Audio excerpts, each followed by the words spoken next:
आज हम सीखने वाले हैं हैज़ और हैव का इस्तेमाल कि हैज़ और हैव लगता कहाँ है। ये भी सिंपल सा है। हैज़ सिंगुलर के साथ लगता है और हैव प्लूरल के साथ लगता है। जैसे ही, शी, इट, किसी का भी नाम या कोई भी अगर सिंगुलर पर्सन है तो इन सभी के साथ हम यूज़ करते हैं हैज़ का, हैज़। और अगर दे, यू, वी या अगर आई भी आता है और साथ में प्लूरल पर्सन, इन सभी के साथ हम इस्तेमाल करते हैं हैव का। तो ये तो हो गया इस्तेमाल करना कि किसके साथ किसका इस्तेमाल करें।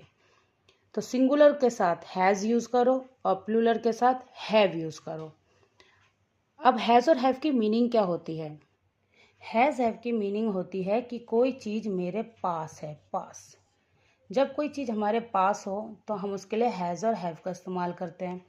ऊपर से ये प्रेजेंट टेंस को दिखाता है कि हम प्रेजेंट में बात कर रहे हैं, कि प्रेजेंट बताता हमें कि हैज़ और हैव पास होने के लिए यूज़ होता है कि कोई चीज़ मेरे पास है।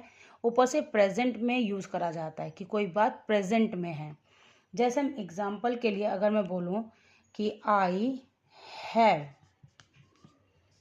2 पेंसिल, या पेंसिल्स, क्यों 2 है इसलिए प्लूरल होगा पेंसिल्स।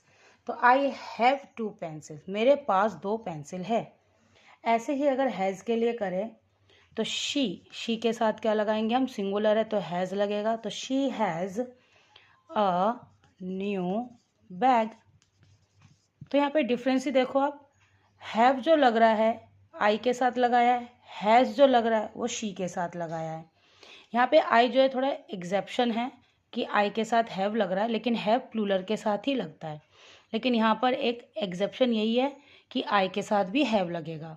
लेकिन यहाँ पे देखो आई हैव 2 पेंसिल्स, इसका मतलब उसके पास या मेरे पास 2 पेंसिल है, उसके पास है। तो she has a new bag, मतलब जो लड़की है उसके पास एक नया बैग है। तो इन सेंटेंसों को पढ़ने से पता चल रहा है कि कोई चीज़ उनके पास है जिसकी वजह से हैज़ और हैव का यूज़ हो रहा है। तो सिंपल सा इसको पुट करने का तरीका यही है कि सिंगुलर आए तो हैज़ लगा दो, प्लूरल हो तो हैव लगा दो। सिर्फ आई के साथ हैव और लगता है और ये प्रेजेंट टेंस को बताता है, इसमें कोई वर्ब नहीं होगी। एक ये बात भी नोट करना, जब हम पास इसका लेते हैं कि ये पास में यूज़ हो रहा है कि कोई चीज़ पास में है, तो हम यहाँ पर कोई वर्ब नहीं देखेंगे, कोई डूइंग वर्ब नहीं है यहाँ पे भी कोई डूइंग वर्ब नहीं है। यहाँ पे हैज़ और हैव जो है वो actually as a main verb की तरह यूज़ हो रहा है। तो ये प्रेजेंट टेंस को बताता है। लेकिन एक और आता है हैड। हैड जो होता है वो पास्ट टेंस को बताता है, पास्ट कि हमारे पास थी। तो हैड ये भी यूज़ होता है पास के लिए। जैसे अब यहाँ पे था आई हैव 2 पेंसिल्स, तो यहाँ पे वो लिख सकता है आई हैड 2 पेंसिल्स।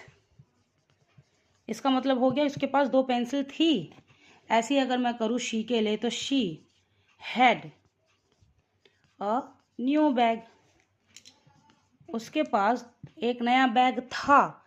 ये हो गया। अब हैड लगने से ये पास्ट बता रहा है कि उसके पास था, लेकिन हैज़ और हैव लगने से पता चलता उसके पास है। बस यही एक मेन डिफरेंस हैज़ हैव और हैड में।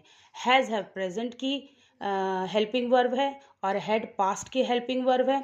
लेकिन आज का जो टॉपिक था हैज़ हैव और हैड का, वो एक्चुअली सिर्फ इसलिए था क्योंकि हैज़ और हैव और हैड ये यूज़ हो रहा है एज अ मेन वर्ब, क्योंकि यहाँ पे डूइंग वर्ब नहीं है, जैसे रन, राइट, ये सब नहीं है।